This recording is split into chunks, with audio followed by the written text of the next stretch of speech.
Hello everyone, welcome back to our channel. I hope you are doing well.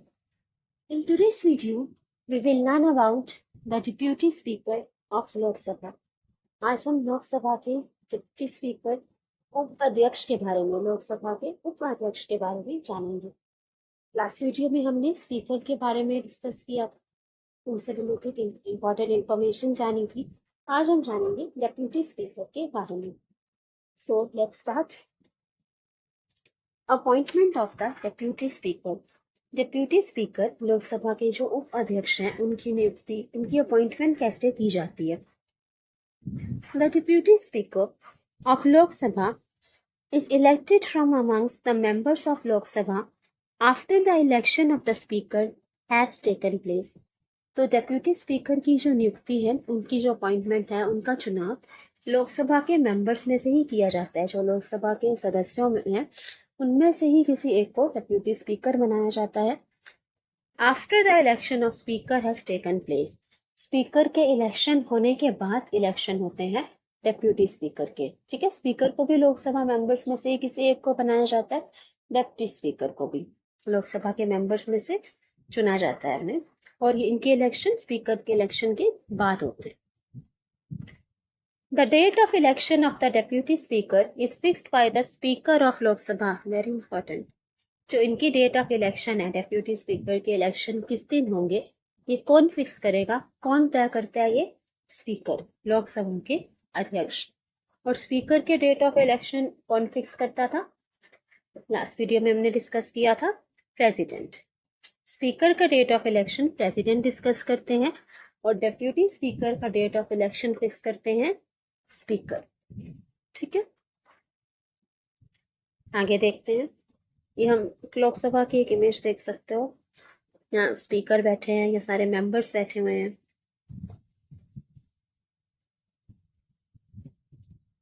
Term of office. अब deputy speaker के term of office क्या होता है, इनका कार्यकाल होता है कितना कितना समय के लिए ये डेप्यूटी स्पीकर बनते हैं। Like the speaker, the deputy speaker remains in office usually during the life of the Lok Sabha. अक्सर क्या होता है, स्पीकर की तरह ही जो डेप्यूटी स्पीकर हैं वो भी 5 साल के लिए, मतलब जब तक लोकसभा रहेगी, जब तक लोकसभा डिसॉल्व नहीं होती तब तक उनका पद रहता है। ठीक है, लाइक द स्पीकर, स्पीकर की तरह ही 5 साल तक, जब तक लोकसभा रहेगी तब तक उनकी पोस्ट रहती है। The deputy speaker may Venkat his office earlier in any of this case. अभी हमने देखा 5 साल तक रहते हैं ना, जब तक लोकसभा रहती है, यूजुअली 5 years तक। लेकिन कई बार क्या होता है, सर्कमस्टांसिस में उनकी पोजीशन वैकेंट हो सकती है, लोकसभा डिसॉल्व होने के पहले भी या 5 साल के पहले भी जो है उनकी पोस्ट जो है वो वैकेंट हो सकती है। ऐसा किस किस सिचुएशन में हो सकता है, ये देखते हैं। Number 1, he ceases to be a member of the Lok Sabha. अगर वो लोकसभा के सदस्य नहीं रहते, अभी हमने देखा था ये जो डेप्यूटी स्पीकर है उनका चुनाव जो है लोकसभा के सदस्यों में से ही किया जाता है। He is elected from amongst the members of the Lok Sabha. तो अगर वो लोकसभा के मेंबर ही नहीं रहते तो वो डेप्यूटी स्पीकर भी नहीं रह सकते। ठीक है, किसी भी वजह से अगर वो लोकसभा की अध्यक्षता उनकी चली जाती है, हो सकता है किसी मिसबिहेवियर या किसी भी रीजन से, तो वो उनका जो डेप्यूटी स्पीकर का जो पोस्ट है, वो जो पद है, वो भी नहीं रहेगा। Second, he resigns by writing to the speaker of Lok Sabha. अगर वो अपनी वजह से रिजाइन कर देते हैं, इस्तीफा दे देते हैं, वो रेजिग्नेशन किसे देंगे? स्पीकर को। डेप्यूटी स्पीकर अपना रेजिग्नेशन देते हैं स्पीकर को, और स्पीकर डेप्यूटी स्पीकर को। ठीक है, स्पीकर अपना रेजिग्नेशन डेप्यूटी स्पीकर को, और डेप्यूटी स्पीकर अपना रेजिग्नेशन स्पीकर को देते हैं। He is removed, number 3, he is removed by a resolution passed by a majority of Lok Sabha members.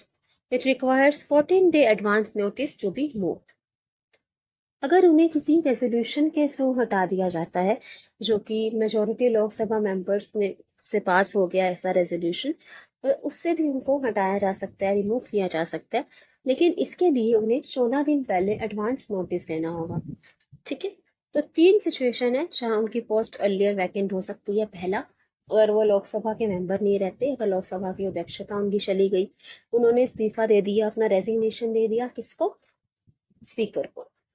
या फिर एक ऐसा रेजोल्यूशन पास हो जाता है मेजोरिटी लोकसभा मेंबर से जिससे उन्हें हटाया जा सके। इस रेजोल्यूशन को तभी मूव कर सकते हैं जो उनको पहले 14 दिन पहले का एडवांस नोटिस दिया जाए डिप्यूटी स्पीकर को। अब देखते हैं powers and functions of the deputy speaker. उपाध्यक्ष की क्या क्या पावर्स हैं, उनके पास क्या क्या पावर्स हैं, क्या शक्तियां हैं, उनके क्या क्या फंक्शन है, क्या रोल उन्हें परफॉर्म करना होता है, क्या क्या काम होते हैं, ये देखते हैं। Number 1, the deputy speaker can act as a speaker when the speaker is absent. अब जब स्पीकर एब्सेंट है तो उनका जो कार्यभार है, उनका काम कौन देखेगा, तो वो देखेंगे डिप्यूटी स्पीकर। जो स्पीकर किसी वजह से एब्सेंट है या उनकी पोस्ट वैकेंट है, तो जो स्पीकर का सारा काम होता है वो डिप्यूटी स्पीकर करते हैं उस time. He presides over the joint sitting of both the houses of the parliament in the absence of the speaker. अगर स्पीकर एब्सेंट है तो जॉइंट सिटिंग की जो अध्यक्षता है, जॉइंट सिटिंग की अध्यक्षता, उसकी प्रिसाइडिंग जो है वो डेप्यूटी स्पीकर करता है। जॉइंट सिटिंग कब बुलाई जाती है, जब डिसएग्रीमेंट होता है बोथ हाउसेस में, मतलब लोकसभा राज्यसभा किसी बात को जब एग्री नहीं कर रहे, एक मत पर नहीं पहुंच पा रहे, तो उनकी जॉइंट सिटिंग बुला दी जाती है। तो दोनों को एक साथ बिठा दिया जाता है, दोनों पक्षों को, और अपनी बात वो रख सकते हैं उसमें। तो अगर वहाँ जॉइंट सिटिंग में कोई बिल पास हो गया तो उसे पास माना जाता है। तो जो स्पीकर है वो वैसे अध्यक्षता करते हैं जॉइंट सिटिंग की, प्रिसाइड करते हैं। लेकिन अगर स्पीकर एब्सेंट है तो डेप्यूटी स्पीकर प्रिसाइड करेंगे जॉइंट सिटिंग की। जब लोकसभा राज्य की जॉइंट सिटिंग की फोटो भी है, लोकसभा राज्यसभा के मेंबर्स को एक साथ बिठा दिया जाता है, क्योंकि वो एक बात पे एग्री नहीं कर पा रहे। कोई बिल लोकसभा से पास हो गया, राज्यसभा से नहीं हो पा रहा, राज्यसभा से पास हो गया, सभा में नहीं हो पा रहा, तो इस केस में उनकी जॉइंट सिटिंग बिठा दी जाती है। उसकी अध्यक्षता स्पीकर करते हैं नॉर्मली। अगर स्पीकर अपसेट है तो डेप्यूटी स्पीकर डिसाइड करेंगे जॉइंट सेशन को। ठीक है, आगे देखते हैं और क्या रोल फंक्शंस हैं उनके। Whenever he is appointed as a member of a parliamentary committee, he automatically becomes his chairman. जब उन्हें किसी पार्लियामेंट्री कमेटी का सदस्य बनाया जाए डेप्यूटी स्पीकर को, तो वो ऑटोमेटिकली ही उसके चेयरमैन बन जाते हैं।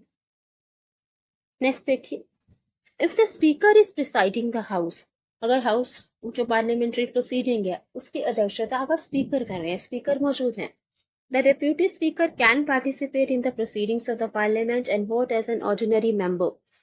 तो अगर स्पीकर मौजूद है, प्रेजेंट है, ठीक है, स्पीकर उपस्थित है, तो डेप्यूटी स्पीकर क्या करेंगे, पार्टिसिपेट कर सकते हैं पार्लियामेंट की जो प्रोसीडिंग है, ठीक है, जो भी पार्लियामेंट में मीटिंग चल रही है उसमें पार्ट ले सकते हैं, और एक नॉर्मल मेंबर की तरह, एक ऑर्डिनरी मेंबर की तरह वोट कर सकते हैं। जैसे बाकी सदस्य वोट करेंगे, बाकी एमपीज जैसे वोट करते हैं, तो वैसे ही डेप्यूटी स्पीकर वोट कर सकते हैं, क्योंकि अध्यक्षता वो नहीं कर रहे, अध्यक्षता या तब कर रहे हैं स्पीकर, स्पीकर को तो उपस्थित है, ठीक है। तो डेप्यूटी स्पीकर क्या करेंगे, पार्ट ले सकते हैं प्रोसीडिंग में और वोट भी कर सकते हैं जैसे बाकी एमपीज वोट करते हैं।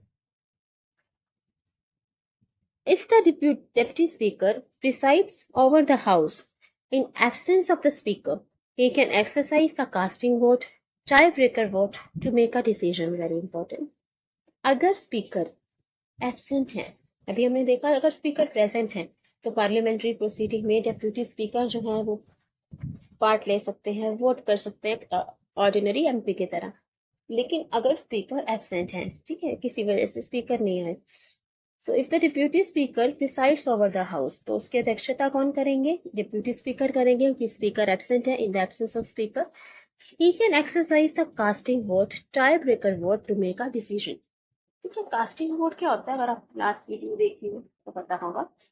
अगर पार्लियामेंट में कोई डिस्कशन हो रही है, उसमें अगर टाई हो गया, कोई कंक्लूजन पे नहीं पहुंच पा रहे, कुछ लोग उससे सहमत है किसी बात से, कुछ लोग सहमत नहीं है किसी बिल से, टाई हो गया, तो उस केस में स्पीकर जो है वो टाई ब्रेकर वोट डाल देते हैं, कास्टिंग वोट डालते हैं, जिसको हम कास्टिंग वोट कहते हैं, ताकि कोई फैसले पर, किसी नतीजे पर पहुंचा जाए, टू मेक अ डिसीजन।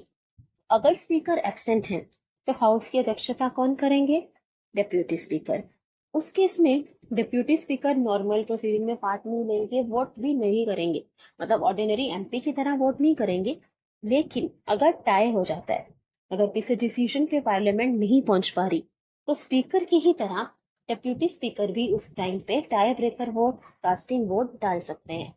तो कहने का मतलब ये है, कंफ्यूज मत हो, deputy speaker tie breaker vote, casting vote डाल सकते हैं प्रोसीडिंग में अगर टाई हो जाता है। ठीक है, एक बात पर अगर नहीं पहुंचा जा रहा, एक नतीजे पर नहीं पहुंच पा रहे, तो उसके लिए डिप्यूटी स्पीकर भी टाई ब्रेकर वोट डाल सकते हैं जब वो पार्लियामेंट की अध्यक्षता कर रहे हो, किसी प्रोसीडिंग की अध्यक्षता कर रहे हो स्पीकर के एब्सेंस में। ठीक है, तो अगर वो स्पीकर के एब्सेंस में प्रोसीडिंग की अध्यक्षता कर रहे हैं तो वो कास्टिंग वोट अगर जरूरी है, टाई ब्रेकर वोट जरूरी है, तो वो डेप्यूटी स्पीकर डाल सकते हैं। तब वो एक नॉर्मल एमपी की तरह वोट नहीं करेंगे क्योंकि वो अध्यक्षता कर रहे हैं, स्पीकर की जगह बैठे हैं, तो स्पीकर के पास जो पावर है कास्टिंग वोट डालने की वो डेप्यूटी स्पीकर के पास उस टाइम पर ना। अब देख लेते हैं कुछ इंपॉर्टेंट फैक्ट्स। फर्स्ट स्पीकर कौन थे लोकसभा के? First speaker of Lok Sabha, first speaker of Lok Sabha is जीवी मवलनकर जी, जीवी मवलनकर जी, गणेश वासुदेव मवलनकर। ठीक है, ये स्पीकर थे 1952 से 56। सो जीवी मवलनकर जी, गणेश वासुदेव मवलनकर जी, he was the first speaker of Lok Sabha, Lok Sabha के पहले अध्यक्ष थे ये। First deputy speaker of Lok Sabha, पहले डिप्यूटी स्पीकर कौन थे लोकसभा के? मधुभाषी अनंत सायनम आयनकर, मधुभाषी अनंत सायनम आयनगर 1952 से 56 ये पहले डिप्यूटी स्पीकर हैं लोकसभा के। अब फर्स्ट वुमेन स्पीकर देख लेते हैं लोकसभा की। पहली महिला अध्यक्ष कौन थी? मीरा कुमार, मीरा कुमार जी 2009 से 2014 तक। ठीक है, so I hope you like it and understood about the deputy speaker of Lok Sabha. एक बार क्विकली रिवीजन कर लेते हैं। ये तो डेप्यूटी स्पीकर जो है उनका चुनाव किया जाता है लोकसभा के सदस्यों में से ही, उनके मेंबर्स में से ही एक को डेप्यूटी स्पीकर बनाया जाता है। इनका इलेक्शन स्पीकर के इलेक्शन के बाद होता है। डेट ऑफ इलेक्शन कौन फिक्स करता है डेप्यूटी स्पीकर की? Speaker. Term of office speaker जितना ही होता है, यूजुअली 5 years जब तक लोकसभा रहेगी। डिप्यूटी स्पीकर का पोस्ट जल्दी भी खाली हो सकती है किस केस में? अगर वो लोकसभा के मेंबर नहीं रहते, उसके सदस्य नहीं रहते, वो रिजाइन कर देते हैं स्पीकर को, या फिर एक रेजोल्यूशन पास हो जाता है या मेजोरिटी लोकसभा मेंबर से। तो पावर एंड फंक्शन क्या होता है डिप्यूटी स्पीकर के? वो स्पीकर के ही सारे काम करेंगे जब स्पीकर एब्सेंट है। स्पीकर के बारे में हमने लास्ट वीडियो में डिटेल डिस्कशन किया था, उनके रोल्स, रिस्पॉन्सिबिलिटीज, पावर। आप नहीं देखा तो देख लीजिए। वो सब काम डिप्यूटी स्पीकर करेंगे। स्पीकर की पोस्ट अगर वैकेंट है या वो एब्सेंट है, जॉइंट सिटिंग की अध्यक्षता करते हैं डिप्यूटी स्पीकर स्पीकर के एब्सेंस में। पार्लियामेंट्री कमेटी के चेयरमैन बन जाते हैं ऑटोमेटिकली जिनका वो मेंबर है।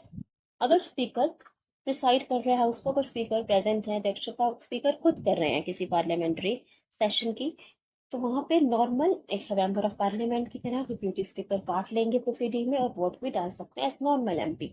लेकिन अगर स्पीकर एब्सेंट है और डिप्यूटी स्पीकर अध्यक्षता कर रहे हैं किसी सेशन की, तो वहां पे वो नॉर्मल एमपी की तरह वोट नहीं डाल सकते, लेकिन अगर जरूरत हो तो कास्टिंग वोट डाल सकते हैं, टाई ब्रेकर वोट डाल सकते हैं। फर्स्ट स्पीकर कौन है लोकसभा के? जीवी मवलनकर जी, गणेश वासुदेव मवलनकर जी।